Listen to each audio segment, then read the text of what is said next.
Right now at noon, phase 1 of the John Nolan Drive construction project officially underway. We're live at the scene with the traffic impacts and suggested detours. Plus, President Trump laying out his vision for peace in the Middle East, how he's celebrating the ceasefire deal and release today of the remaining hostages. This is News 3 Now at noon. Thanks for joining us. I'm Josh Breiter. Right now, President Trump is in the Middle East to celebrate the peace agreement that put a stop to the fighting in Gaza, bringing the Israeli hostages home. Natalie Brand has the new developments. Reunited after 2 years of captivity. The 20 living hostages released today are finally embracing their families. Cheers erupted in Hostage Square in Tel Aviv as crowds gathered to watch coverage of the hostages' return and President Trump's speech before Israel's parliament. This is not only the end of a war, this is the end of an age of terror and death and the beginning of the age of faith and hope and of God. President Trump, who helped broker phase 1 of the ceasefire deal, used the address to lay out his hopes for lasting peace in the Middle East and the future of Gaza. The total focus of Gazans must be on restoring the fundamentals of stability, safety, dignity, and economic development so they can finally have the better life that their children really do deserve after all these decades of horror. As part of the truce, Israel is releasing nearly 2,000 Palestinian prisoners, some of whom were greeted by throngs of people in the West Bank and Gaza. Humanitarian aid is also expected to surge into the war-torn region. It's peace in the Middle East, and everybody said it's not possible to do. And it's going to happen, and it is happening as before your very eyes. President Trump and leaders from more than 20 nations are attending a summit in Egypt to celebrate the deal, but also discuss the more challenging next phases that will address governance of Gaza and disarming Hamas. Natalie Brand, CBS News, the White House. Neither Israel or Hamas has sent representatives to Egypt. In local news today, you can expect some delays if you plan on heading into downtown Madison as the John Nolan Drive reconstruction project is officially underway. News 3 Now's Jalen Banks is live with some of those traffic impacts this afternoon. Jalen? That's right, Josh. The day is finally here. Today marks the first day in which the construction on John Nolan starts. I'm currently at the intersection of East Lakeside Street and John Nolan, where the one-lane reduction actually starts. I've been here for about 30 minutes now, and I can say even at the noon hour, there's been quite a bit of traffic heading into the downtown area. As you can see behind me, you can really see the narrowing of the lanes, cones on the far right lane and the left lanes, getting the center lane down into one lane. Now, this will be one lane from now until the end of 2027. This is just phase 1 of a 3-phase project that is supposed to run through the winter of 2029. Earlier we had spoke with a couple of the engineers of the project, and this has been in the making for over 5 years now. And so now we're really starting to see the vision of John Nolan, the early stages of it come to fruition now. Phase 1 is just it'll be like the biggest stage because they intend on reconstructing and constructing 6 different bridges. This, again, John Nolan in particular is a street that feeds right into downtown that so many people use. So this is going to be a story that we continue to track not only today, but as the project continues, just because of how influential it is to the Madison and the downtown area. But we'll continue to keep you updated today, through all of our evening shows. I'm going to send it back to you guys in studio. For now, reporting on East Lake Street and John Nolan, Jalen Banks, News 3 Now. Jalen, thank you. Now let's get a look at the detour map because of all of this. Here's a look at your suggested route. The best way to get around the construction if you were heading into downtown Madison would be to take South Park Street to West Washington Avenue. We have this up on channel3000.com as well. Let's get a first check of your first warn forecast this afternoon. Here's meteorologist Jacob Montesano. Hi, Jacob. Yeah, we've been seeing some rain this morning, and we also are continuing to see these fall-like temperatures, and overall these fall-like temperatures not really going to go away anytime soon. In fact, they may even get colder later in the forecast. Now, right now we're seeing temperatures mostly in the 60s, but a few 50s for areas to the east. Now, looking at the current radar, we are still seeing some very light showers in southeast Wisconsin, but a lot of the area not seeing much right now. But it wouldn't surprise me if there are a few sprinkles out there that just aren't picking up on the radar. Now, for the next several hours, we're going to continue to see cloudy skies, especially for Madison and areas to the south and east, with a few light showers still possible. Notice areas to the north and west going to see a lot more sunshine once we get toward the later afternoon and evening hours, but Madison may not see clear skies until around sunset. But then overnight we will see generally clear skies with a few clouds here and there, but expect a good amount of cloud cover for the rest of the day with high temperatures right around 70, so pretty comfortable. Again, not going to see much rain for the rest of the day, but still could see some sprinkles at times. Overnight lows going to drop into the middle 40s, pretty close to normal for this time of the year. It definitely will get pretty chilly further north in central Wisconsin. And then looking at the forecast for tomorrow, we are going to see a little bit more sunshine, but then there is a pretty good chance of rain towards the end of the day and tomorrow night. So I'll talk more about that and talk more about several other rain chances this week, all coming up a bit later. All right, Jacob, thank you. The Brewers are one of the last four standing in Major League Baseball. Tonight, the crew opens up a series with the Dodgers for a shot at going to the World Series. Milwaukee finished off Chicago Saturday night in a do-or-die finale to the series with plenty of dramatics. Now the Brewers are focused on L.A. Milwaukee's won the last 8 matchups against the Dodgers, including all 6 this season. The hometown crowd will be lively tonight at AmFam Field. First pitch is for tonight, Game 1 of the 7 series, 7:08 on TBS, True TV, also streaming on HBO Max. The Packers are also back in the win column after outlasting the Bengals at Lambeau Field, leading the whole way Sunday. Final score was 27-18. Jordan Love threw for 259 yards and a touchdown. Josh Jacobs ran for 93 yards and 2 scores. Packers now head to Arizona this weekend to take on the Cardinals. Kickoff is set for 3:25 on Sunday.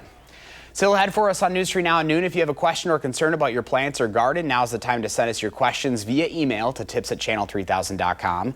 Lisa Briggs from the Bruce Company will join us later in the broadcast with the answers. But first, after the break, what movies finished on top of the weekend box office, plus why President Trump and China are threatening each other with a tariff war.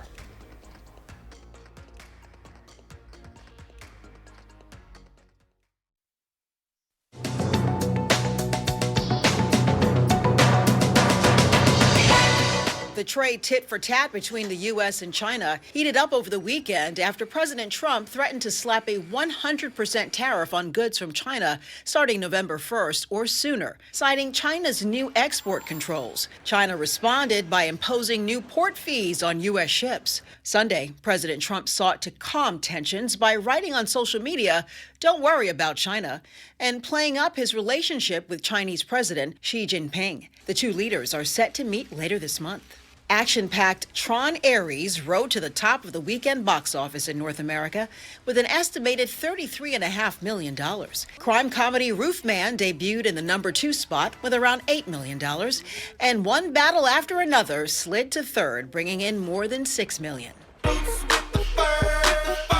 And singer T-Pain is collaborating with Crocs to bring one of his most famous lyrics, "Them Boots with the Fur," to life. Crocs' unforgettable leopard knee-high boot is the shoemaker's tallest silhouette to date, with vegan leopard print fur and topped off with charms or gibbets and chains. According to the Crocs website, the boots drop on October 23rd for just under $160.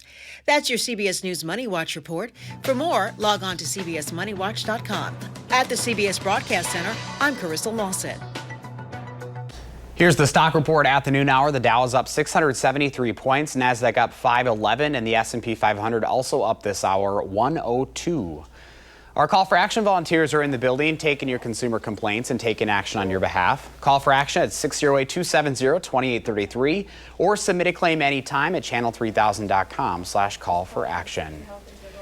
Well, today's farm numbers straight ahead at noon, along with the first warn forecast, and later on live at 4. As the government shutdown continues, is there any relief in sight for federal employees?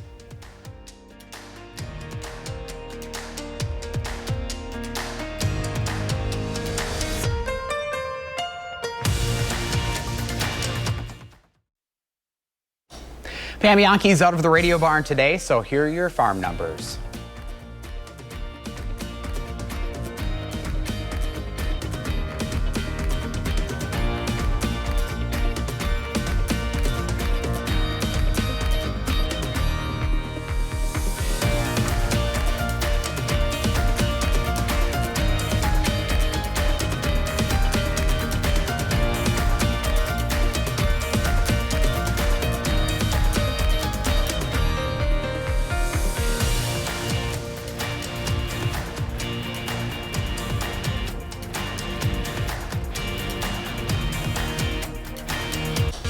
Time now for your certified most accurate forecast in Madison with the first 4 meteorologist Jacob Montesano. Hi, Jacob.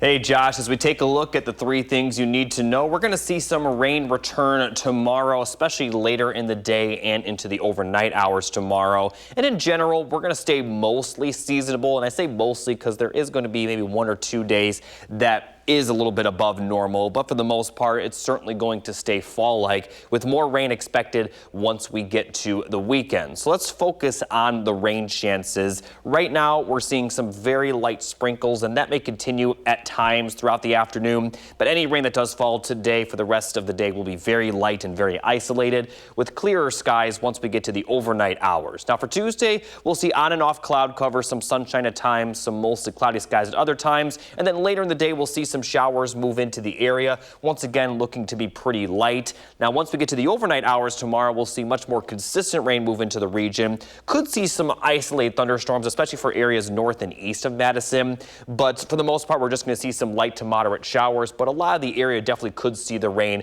tomorrow night, and this may continue into Wednesday morning as well. By the afternoon Wednesday, not going to see as much rain, but we're going to continue to see some cloudy skies, which will lead to the possibility of some light sprinkles. Now, from there, we're going to see another small chance of rain Wednesday night with another chance of rain in general for Thursday. Once again, mostly in the form of showers. Once we get to Thursday night, we're looking dry again. Most of Friday should be dry. Still could see that small chance of rain. Then Friday night into Saturday, we'll have another very good chance of rain as scattered showers will move across our area. Could see some isolated thunderstorms again as we get into Saturday morning and into early Saturday afternoon. Later in the day Saturday, a lot of that will clear up, but still could see some of that rain linger. And then Sunday, another small chance of rain, but not going to see as much. So let's recap all of that. We are going to see a very good chance of rain tomorrow night, again, mostly in the form of light showers. That will continue into early Wednesday, may start later in the day Tuesday.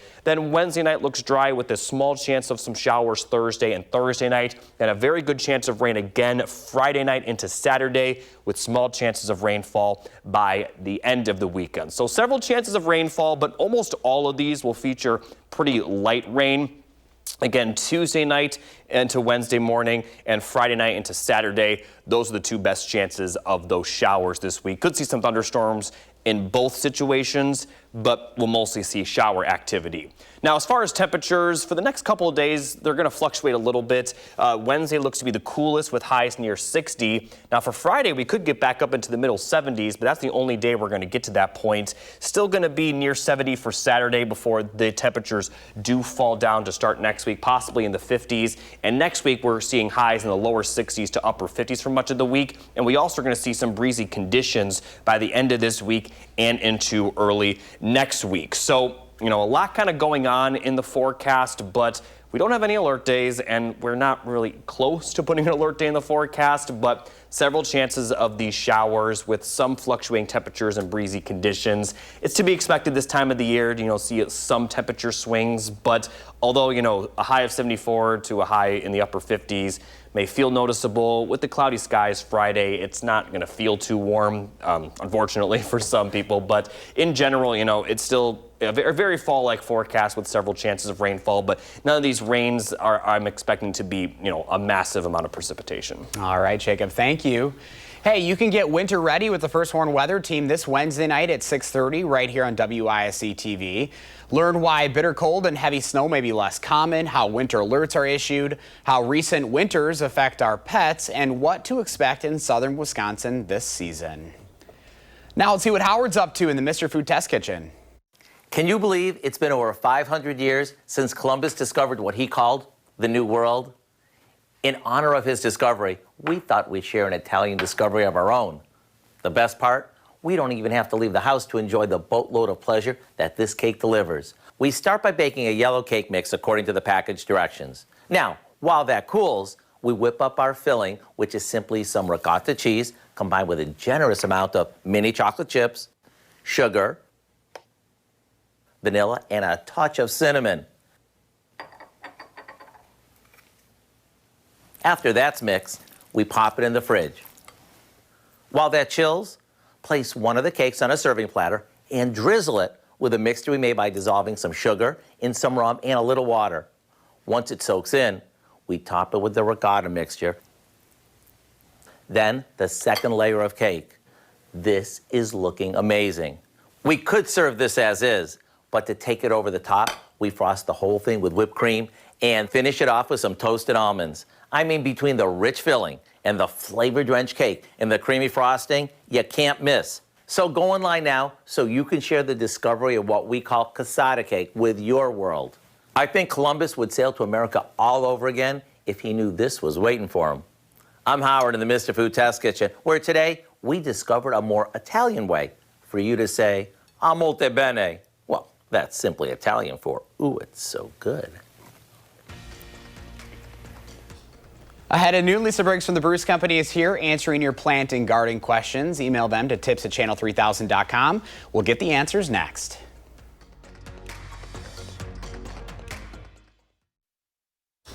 Welcome back. Lisa Briggs from the Bruce Company is here answering your plant and garden questions. Email them to tips@channel3000.com. Hi, Lisa. Hello. Well, this is cute. What's this in front of us? This is a houseplant called Fatsia. Fatsia. Fatsia. Yeah, it's got nice glossy leaves and interesting shape, and they like bright indirect light. Let the soil dry out between waterings, but in the wintertime they'd appreciate a little humidity. So if you go ahead and if you have this, you want to put it on a tray that's got some rocks that you keep some water, so that the air is a little around it is a little bit damper. I like the greenery. It kind of brings some color. Yeah, and it's a really fun shape. It's super glossy, and this is a variety called spider's web, and you might be able to see it. Oh yeah. You can't see it on camera, but it's got some weird like mottling and stippling on the leaves. Sometimes it's more pronounced than other times, but yeah. How cool. It's just fun, yeah. It is fun. All right, let's get to the questions. We're going to start with Kay. Kay says she cut back her rose bush already this season, but because of the unusually warm weather, it has shot back up and is really tall again. Should she cut it back again this late in the season? Sometimes roses are really vigorous, and if you do a little bit of mid-season pruning, whether you're trying to cut it back a little bit, they will respond to that by putting on a lot of new growth. At this time of year, you really don't want to cut any of your shrubs back. You want to wait either until they're dormant, in the case of things like potentilla or spirea, but in the case of roses, you really want to wait until spring. So when you start to see those new buds swell, you can cut it back to size, and then those new buds will form the new shape of next year's plants. All right, question number 2 comes from Gigi. Gigi wants to know if you have any advice on bringing outside fern plants inside and keeping them thriving. So fern plants that have spent the summer outside look really glorious. When you bring them inside for the winter, they invariably will get really messy. They tend to shed a lot of leaves. Again, you're going to want to make sure that that there's humidity. Ferns like it to be a little more evenly moist, and if it did a lot of growth during the summer, it's probably fairly pot bound. Not a good time to repot though. So when you water it, put it in the sink and put water in the sink so it soaks up and waters itself thoroughly, and then let it go till the surface is dry, and then do the whole thing over again. So as the season goes through, you'll get your winter watering rhythm. Be prepared though, they do tend to do a lot of shedding of leaves, a little bit of drying, especially underneath in the center. So there's probably going to be a lot of vacuuming underneath it, but once it goes back outside, they recover really quickly. All right, we got just over 30 seconds. Okay. Let's get to Diane's question. Diane asks, when is the best time to fertilize bee balm, coneflowers, black-eyed Susans, and mums? So if these are plants that you have planted in ground, really you want to wait until spring to fertilize, unless you just put them in recently, like late summer. Then you'd want to use a root stimulator to make sure that they are really well established before the ground starts to freeze. All right, some good questions today. Yeah. All right, Lisa, thank you. Let's go to Jacob now for a final check of your first warn weather. Thanks, Josh. A lot of chances of rainfall this week, but most of the rain will be pretty light. The next very good chance of rain will be later tomorrow into tomorrow night, possibly lasting into Wednesday morning. A few small chances of rainfall for Thursday, Friday. Then another good chance of rain Friday night into Saturday. Temperatures will also be fluctuating a little bit. 70s possible Friday, but then next week we're going to see highs possibly in the 50s with some breezy conditions throughout next week. All right, Jacob, thank you. Thanks for watching News 3 Now at noon. Coming up next is The Bold and the Beautiful. Our next newscast is live at 4. And a reminder, we're always streaming 24/7 on Channel 3000+.